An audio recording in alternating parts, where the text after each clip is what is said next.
અંદર રાધા રાજ કરતા હતા અને પોતે કચેરી ભરે સવારમાં એટલે બધા મહાનુભાવો બધા ભેળા થઈને વાર્તા સાંભળે એટલે પહેલાં બારોટનો કઢવીનો વારો આવ્યો. કઢવી વાર્તા કહે અને આ બધા સાંભળે એટલે કઢવી તો દુઆ છંદ આવું લલકારે એટલે બધા ખુશ થઈ જાય. એટલે મહારાજને પછી વારો આવે એટલે મહારાજ રામાયણ કે મહાભારત હાથમાં લે બોલવા માંડે એટલે ઉલેના મૂડ મરી જાય. જેમ કે કઢવીની બધી વાતો હોય અલગ બારો અને આ મહારાજની વાતો હોય શાસ્ત્રીય. એટલે શાસ્ત્રમાં અત્યારે રસ ઓછો પડે અને પછી એક દાડો કઢવીને શું કે મહારાજ મારો છેતો કરે છે બ્રાહ્મણ. એટલે બ્રાહ્મણને કઢવીએ કીધું એક દાડો એની ઘીરી જાય કે મહારાજ કે હા બ્રહ્મદેવ હું બહાર ગામ જાઉં છું તમે આ બધાને ખુશ કરજો અને સારું કોઈક ગપ્પો મારશો તો હા ચા થશે ને કાં તમને કોઈ મળશે નહીં કે સારું. એ દાડે કઢવી તો કરી દઈને સુઈ રહ્યા આપણા પણ મહારાજને તો એમ કે પોતે ગોમ જાતે આવું કીધું. મહારાજ કચેરી ભરાણી કહું બહુ બીજો અફેણ બફેણ લઈ જાય પછી કીધું મારા દરબારે કે મહારાજ હવે કાંઈક થવા દો ભૂદેવ. એટલે બ્રાહ્મણ તો અહીંયા વાત લલકારવા માંડ્યા અને જૂઠો બોલ્યા કે એક વખત હું કે આજ સવારમાં નદીએ નાહવા જો તો 1000 ફૂટની 1000 ફૂટની લકડાની બુંગળી તણાઈને આવતી હતી પોણીમાં. હે કેવું હોય એટલે બે જણા તરત ઊભા છે એ મારા ગોંડા થયા છો ચમ તો કે 1000 ફૂટની ન હોય પણ કે મેં નજરે પાડે છે તો કે આની પૂરક કરજો નકા પંચ કઈ ન્યાય થશે. પંચ ફાંસી એ હાલે કે જૂઠો બ્રાહ્મણ જેવો માણસ થઈને જૂઠું બોલે તો એને ફાંસી હોય બીજું કોઈ હોય નહીં. એટલે આ તો રાધા અહીંયાથી આડ્યા અરે મહારાજ તારે કે કાલ બપોર સુધીની તમને મુદત છે કાલ બપોરે આનો ઉત્તર હાલજો નકા તમારે તે ન્યાય હાલે પંચ હાલશે એ કરવું પડે. હવે રાધા તો કે મહારાજ તો ઘરી જા બ્રાહ્મણ તો ઘરે જાય ઉદાસ એટલે ગોરણી બોલ્યા કે મારે આ ઢીલા ચમ તો કોઈ બરાબર નથી લાગતું. ના ના કે આમ ના કે કોંક છે તમને તો કે કોઈ નહીં ના કે કેવું પડશે સોગન હાલી. પછી મહારાજે કીધું કે મારું બેટું મને કઢવીએ કીધું તો તમે જૂઠું બોલશો કોંક તમને એનો માલશે અને મહારાજ આજ કઢવી છે બારગામ એટલે મેં સભામાં જઈને આ ગપ્પું માર્યું અને ગપ્પું પડ્યું અવળું કઢવીએ કીધું તો ગપ્પું બોલશે તો કોંક મળશે ને કાં મળશે નહીં. તો શું કર્યું કે પંચે એમ કીધું છે કે કાલ બપોર સુધી આનો પૂરો કરી આલો નકા સીતા ફાંસી ચડાવવામાં આવશે.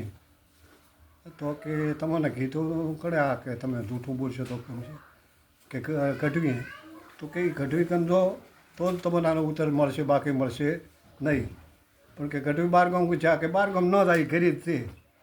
હવે બહેરો તો મહારાજને ગોરણીએ કીધું ને મહારાજ ઉપડ્યા ચા કઢવીની કરી એટલે ચો જા કે કવિરાજ એટલે કે ઘરી છે એટલે પોતે તો અંદર જાય એટલે તો ઊંચા હતા. ઓહ કવિરાજ કઢવી કે હો શું કરો છો આ કે હુઈ રહ્યો ગોમ જાઉં તો પણ બરાબર રાગે નહોતું હું ગોમ જેવો નથી ને હુઈ રહ્યો છું. તમે હુઈ રહ્યા પણ કે અમારે તો ઊંધો થયો શું તો કે અમે કચેરીમાં તમે કાલે મને કીધું હું જૂઠું બોલ્યું એમાં મને તો પંચે ન્યાય આવ્યો છે કાલ બપોર સુધીની મુદત છે ફાંસી ચડાવવાના છે. તો કે શું જૂઠું બોલ્યા તો કે નદીમાં 1000 ફૂટની બુંગળી લકડો તણાઈ રાતો મેં ભાળ્યું આવું હું બોલ્યો સવારમાં નાવા જોતો. ઓહો કે 1000 નહીં 1500 ફૂટ હતું એટલે કે હું તો જાઉં છું પણ તારે નથી આપવું. હે કે હા અરે કે સવારમાં કચેરીમાં તમે તારા આવજો તમને તો છોડાવું નહીં હું કઢવીના પેટનું નહીં. હવે સવારમાં કચેરીમાં જ્યાં અને કચેરી ભરણે અફણ કહુંબા લઈ ગયા પછી અહીંયા મહારાજને ઊભા કર્યા મહારાજ ઊભા થો બોલો આને પૂરક કરો નકા તમને ફાંસીએ ચડાવવામાં આવશે. એટલે તો કઢવી ઊભા છે શું છે કે મહારાજને ચમ ફાંસીએ ચડાવવા છે તો કે 1000 ફૂટની બુંગળી પોતે કે નદીમાં તણાતી જાતી હતી પોતે સવારમાં પાળે છે ચોય હોય 1000 ફૂટની. એટલે કે તમે બધા ગોડા છો ચમ મેં પાળી દે મહારાજે કે મને નહોતો પાડ્યો હે કેવું હોય તો કે હવે તમારો ભેળો વારો ભેળો દઈ એને પૂરક કરું તો કે કરી બતાવો. તાર કે બલી રાજા બ્રાહ્મણોને દાન હાલતા હવા પોર દાડો સડે એટલી વાર હુના મોર્યો હાલતા હતા. હવે એમાં કે ભગવાનને એમ છું કે મારું આટલું દાન કરે ને મારા ઉપર થઈ જશે એટલે બટુક બ્રાહ્મણનું રૂપ લઈ હાથમાં જેડીઓ લઈ અને ધીરે ધીરે આવ્યા. દાડો હવા પર ચડી ગયો તો મોડું થઈ ગયું એટલે કીધું મહારાજા દરબાર ઉઠવાનું કર્યું પોતે પહોંચ્યા કે બાપુ મને આલો ને દાન ભિક્ષા લેવા આવ્યો છું. ઓહો કે તમે ભૂદેવ ચો હતા તાર કે મારા પગે નોના હું નોનો કે આટલો તું તો હેડનો વાર થઈ.